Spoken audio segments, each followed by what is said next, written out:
Last few minutes ہیں break سے پہلے میں ایک چیز اور بھی جو آپ سے بھی ٹاپک پہ بات کرنا چاہوں گی وہ یہ کہ آپ نے بھی بات کی پارلیمنٹ کی، جس طریقے سے پولیٹیکل پارٹیز کی بات کی، تو ایک گرینڈ الائنس کے اوپر بھی ایفرٹس کر رہی ہے پاکستان تحریک انصاف. اس میں اگر آپ مجھے کوئکلی رسپونڈ کر سکیں کہ ابھی کچھ دنوں پہلے ایک کانفرنس ہوئی لیکن اس کے بعد ابھی خاموشی ہے،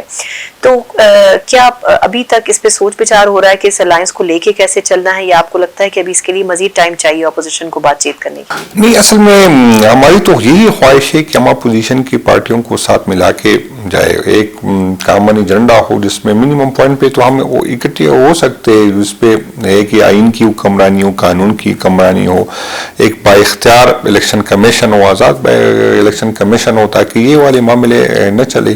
تو ہماری کل بھی، میں چونکہ اس کمیٹی کا ممبر نہیں ہوں، کل بھی جو ہے مصطفیٰ نواز کھوکھر صاحب کے گھر پہ میٹنگ ہوئی ہے. تو ہماری یہی کوشش ہے کہ ہم سارے اپوزیشن پارٹیوں کو ساتھ ملا کے آگے بڑھیں. لیکن خواہش ہے، لیکن ہماری ضرورت نہیں ہے. پاکستان تحریک انصاف اس ملک کی سب سے بڑی پارٹی ہے، ہماری اپنی اسٹرینتھ اتنی ہے کہ ہم تحریک چلا سکتے ہیں. لیکن کوشش یہ ہوگی کہ اپوزیشن پارٹیوں جو پارلیمنٹ کے اندر ہے، جو پارلیمنٹ سے باہر ہے، سب کو ہم اکٹھے کر لیں اور انشاءاللہ آگے اکٹھے بڑھیں. اچھا، لیکن سر جو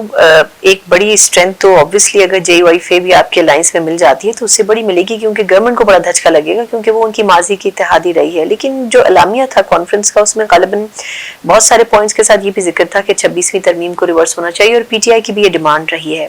لیکن 26ویں ترمیم کو تو جے یو آئی فے اپنی کریڈٹ پہ لیتی ہے، تو آپ کیا کہیں گے کہ اگر کچھ بنیادی نکات کے اوپر پوائنٹ ڈفرنس آف اوپینین موجود ہے دونوں پارٹیوں میں، تو پھر ساتھ آگے ورکنگ ریلیشن کیسے بنائیں گے؟ نہیں، یہ جو ڈیمانڈ تھی ہماری، جو ہماری پہلے سے بنی ہوئی تحریک تحفظ آئین، جس پہ 5-6 پوائنٹس تھے، تو اسی کے ہے. مولانا صاحب کو ہم ملائیں گے. تو ہمارا یہ کہ مولانا صاحب کے ساتھ ہم نے ایک سب کمیٹی بنائی ہے، جو مولانا صاحب کی کچھ ہم سے تحفظات ہے، ہمارے مولانا صاحب کی پارٹی سے تحفظات ہے، تو وہ سب کمیٹی دیکھیں گے. ضروری نہیں ہے کہ ہر بات پہ ہم جو ہے ایگری ہو، لیکن کوشش یہ ہوگی کہ کم سے کم پوائنٹ پہ جس پہ ہم ایگری ہو سکتے اس پہ تو جو ہے اکٹھے آگے جا سکے. یہاں پر بدقسمتی یہ ہے کہ حکومت بھی نہیں چاہتی اور اسٹیبلشمنٹ بھی نہیں چاہتی کہ ہم اکٹھے ہو. اسی طرح میں آپ کو بتا دوں کہ ہم میں سے بھی کچھ لوگ ہوں گے اور مولانا صاحب کی پارٹی سے بھی کچھ لوگ ہوں گے جو اس کو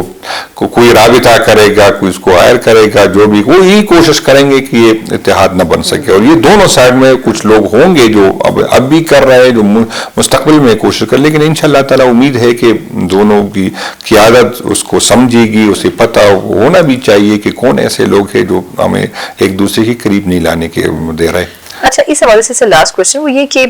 جے یو آئی فے نے جب ان سے بات کی جائے تو وہ یہ کہتے ہیں کہ ہم نے کچھ ریزرویشنز یا مطالبات رکھے ہیں پی ٹی آئی کے سامنے، جب تک اس کے اوپر ہمیں کوئی جواب نہیں ملے گا تب تک ہم یہ کلیئر نہیں ہوں گے کہ ہم نے الائنس کا حصہ بننا ہے. یعنی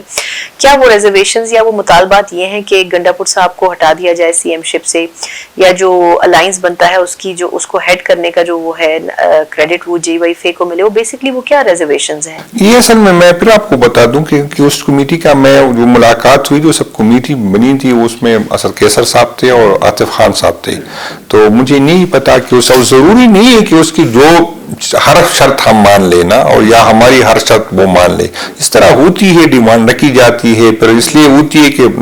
پھر اس کو پہ بات ہوتی ہے، کچھ چیزیں نکل جاتی ہے، کچھ رہ جاتی ہے. تو وہ اسپیکر صاحب اچھی پوزیشن میں ہوں گے کہ اس ڈیمانڈ، کیونکہ اس کمیٹی کا اس کی ملاقات ہوئی تھی، جو سب کمیٹی تھی، اس سے سینیٹر صاحب تھے جی او آئی کے، اور وہ اس کی ہوئی ہے، تو وہ اچھی پوزیشن میں ہوں گے کہ وہ بتا سکتے. کیونکہ میں چونکہ اس